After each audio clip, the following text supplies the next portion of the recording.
Sorry guys, I'm just learning how to finish or figure this stuff out.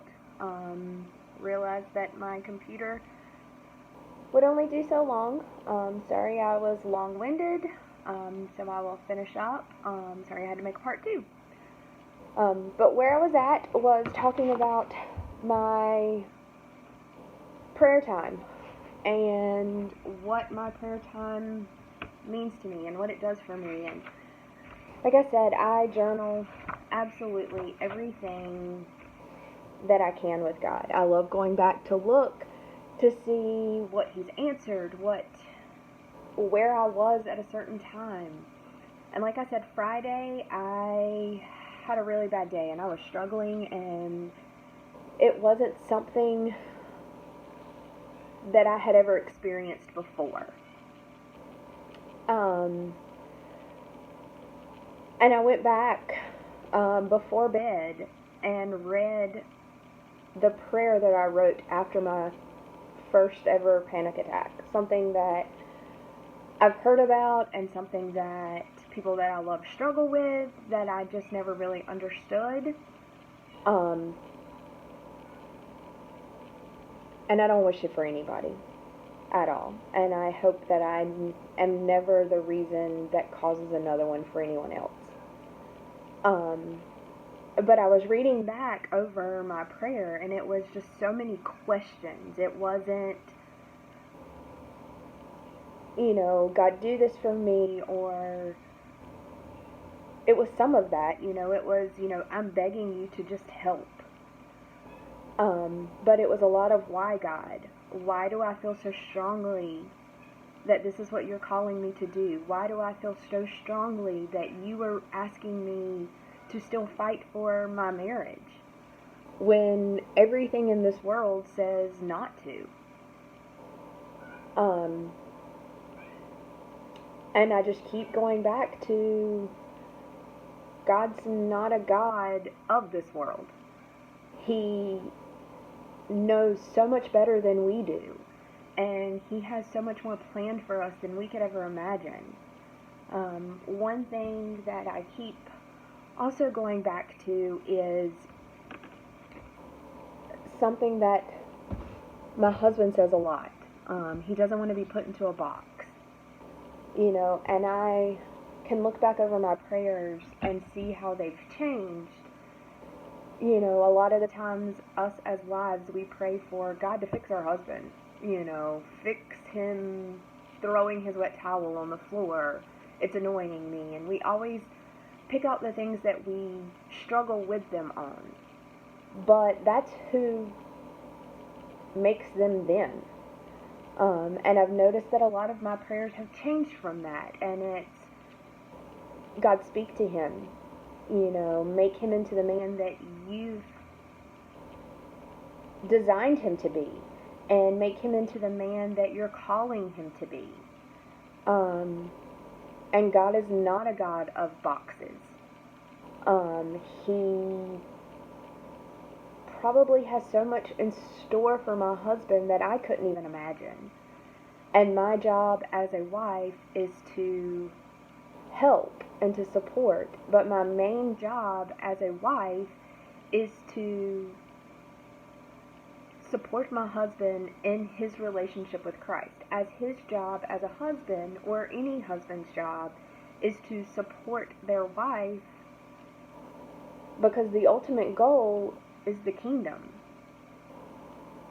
And I have done a whole lot of studying and fixing and praying and crying and screaming, and all of that's meant for a reason. I will tell you, there's a couple of books if you're struggling with, anything in your marriage. If you are anything like I am,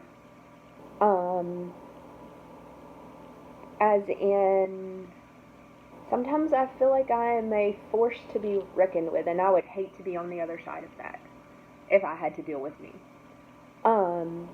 A book that my husband got me a long time ago that I, when he gave it to me, became bitter about, because I thought he was trying to change me.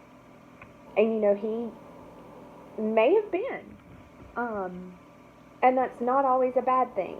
If he felt that God was calling him to give me this book, then I never should have took it as a motive of being bad. But I will tell you, this book has done so much for me. Look it up. It is called Fierce Woman. It's The Power of a Soft Warrior, Fierce Woman, by Kimberly Wagner. And it tells you how you, as a wife, can destroy your husband by being overbearing and being so strong in ways that you shouldn't be strong. There is also a book out called Loving a Fierce Woman for the husband. I have not read it. But if it is anything like this book, husbands should read it. I felt like at times I could have written that book, because I felt like I had to make myself stronger by putting other men down. And I am by no means a feminist. You know, I feel like, yes, men and women are completely different. I feel like women have strong points that men don't have. Men have strong points that women don't have. And I am not saying just because I am a female, I am better. That is by no means what I'm saying at all. But I lived my life by trying to make myself feel higher or put others down because of my insecurities. Would feel better if I wasn't so far down or felt less than. Anyway, just read this book. On some of my other videos, I may go back and just quote some of this, because it talks about your pride, and pride is such a huge thing that you have to drop in your marriage. It is such a huge thing that consumes everybody. I mean, you want to be right, and you want to feel better, and you want to think that you're doing everything okay, but, you know, there's a verse, and I can't quote it by memory yet, but the ways of our mind think we're right, you know, but you have to go to God for wisdom on what is right. So I will memorize that verse, and I will have it for you. Another book that somebody recommended to me, that when they gave it to me, I wasn't so sure about it because it made me feel like I was giving up on my marriage. It is called Single, Married, Separated, and Life After Divorce. It is not what you think it is. It is not a book saying, you know, there should be life after divorce, but in this world there is. It just tells you what to expect after that happens, and the hurt that it's going to cause.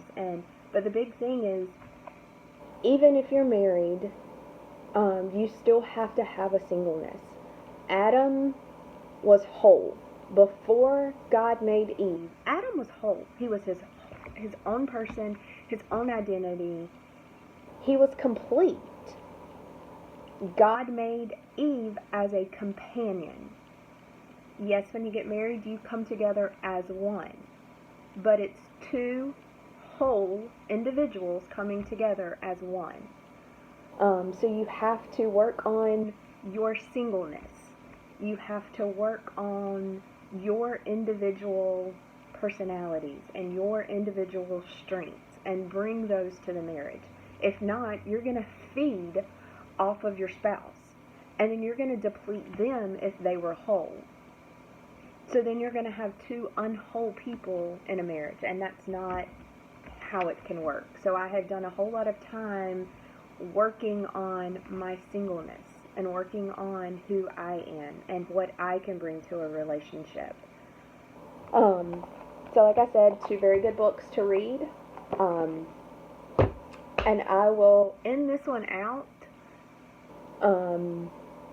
with a story again that I've used an example of my granddaddy, my pop. I call him Pop. A story that he told us one day, and I have the video, and treasure his words. I watched my granddaddy be baptized. You know, I watched the man who could, in my eyes, could do no wrong. Who is the greatest grandfather alive, become even better. Who gave his life to Christ and lives his life for Christ and putting others towards Christ. You cannot talk to my grandfather without hearing about Jesus. And no shame in it at all. But we were all at his house one day, and he was talking, and he said, you know, God is a God of the impossible, and he will do whatever you ask him to do, and he can do anything that you ask him to do, if it's in his will. And he used the example of, if you are walking through a desert, and you are on the verge of thirsting to death, and you cry out, God, I am thirsty, please get me something to drink. God can make it rain, and he would make it rain. But if you are sitting in your house, and you are in your recliner, and you say, God, I'm thirsty, God is not going to come into your home and walk to your faucet and get you a cup of water. God made you capable of doing some things on your own. And that's where I've found myself, is yes, I need God. Yes, he can do so many things for me.